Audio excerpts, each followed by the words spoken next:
Évangile selon Luc, chapitre 5.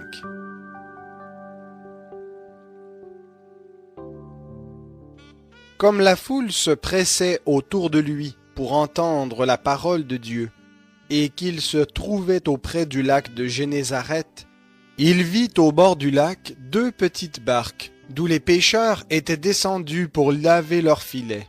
Il monta dans l'une de ces barques, qui était à Simon, et il lui demanda de s'éloigner un peu de terre. Puis il s'assit, et de la barque il enseignait les foules. Lorsqu'il eut cessé de parler, il dit à Simon, « Avance en eau profonde, et jetez vos filets pour pêcher. » Simon lui répondit, « Maître, nous avons travaillé toute la nuit, sans rien prendre, mais sur ta parole, je jetterai les filets. » L'ayant fait, ils prirent une grande quantité de poissons, et leurs filets se rompaient. Ils firent signe à leurs compagnons, qui étaient dans l'autre barque, de venir les aider. Ils vinrent et remplirent les deux barques au point qu'elles enfonçaient. Quand il vit cela, Simon-Pierre tomba aux genoux de Jésus et dit, « Seigneur, éloigne-toi de moi, parce que je suis un pécheur. » Car la frayeur l'avait saisi, lui et tous ceux qui étaient avec lui, à cause de la pêche qu'ils avaient faite. Il en était de même de Jacques et de Jean, fils de Zébédée, les associés de Simon. Et Jésus dit à Simon, « Sois sans crainte, désormais tu seras pêcheur d'hommes. » Alors ils ramenèrent les barques à terre, laissèrent tout et le suivirent. Jésus était dans une ville, et voici qu'un homme couvert de lèpre le vit. Tomba la face contre terre et lui adressa cette prière, « Seigneur, si tu le veux, tu peux me rendre pur. » Jésus étendit la main, le toucha et dit, « Je le veux, sois pur. » Aussitôt la lèpre le quitta. Puis il lui recommanda de n'en parler à personne. « Mais, dit-il, va te montrer au sacrificateur et fais une offrande pour ta purification, comme Moïse l'a prescrit, afin que cela leur serve de témoignage. » Sa renommée se répandait de plus en plus, et les foules nombreuses se rassemblaient pour l'entendre et pour être guéris de leur maladie. Mais lui se retirait dans les déserts et priait. Un jour, Jésus enseignait. Des pharisiens et des docteurs de la loi étaient assis. Ils étaient venus de tous les villages de la Galilée, de Judée et de Jérusalem, et la puissance du Seigneur se manifestait par des guérisons. Et voici que des gens portant sur un lit un homme qui était paralysé cherchaient à le faire entrer et à le placer devant lui.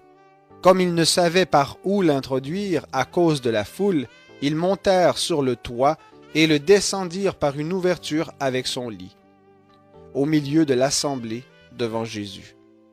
Voyant leur foi, Jésus dit à cet homme, « Tes péchés te sont pardonnés. » Les scribes et les pharisiens se mirent à raisonner et à dire, « Qui est celui-ci qui profère des blasphèmes?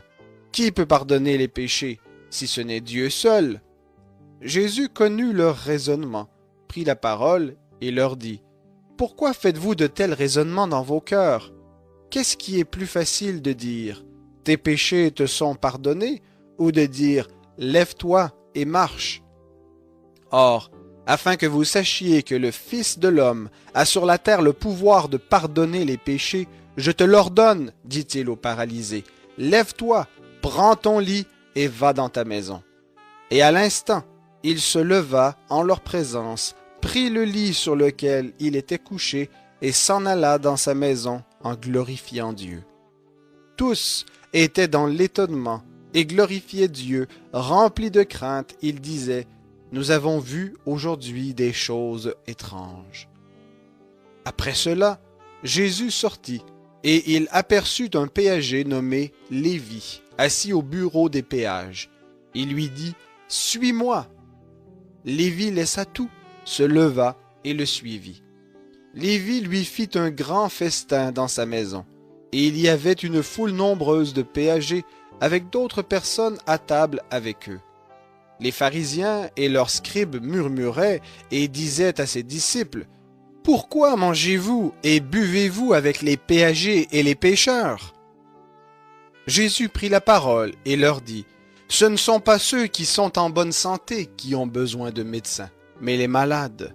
Je ne suis pas venu appeler des justes, mais des pécheurs à la repentance. Ils lui dirent, les disciples de Jean, comme ceux des pharisiens, jeûnent fréquemment et font des prières, tandis que les tiens mangent et boivent. Jésus leur dit, pouvez-vous faire jeûner les amis de l'époux pendant que l'époux est avec eux? Les jours viendront où l'époux leur sera enlevé. Alors ils jeûneront en ces jours-là.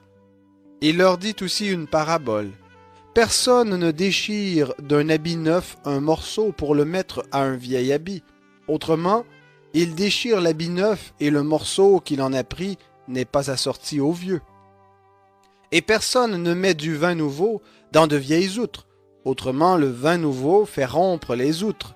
Il se répand et les outres sont perdues. Mais il faut mettre le vin nouveau dans des outres neuves.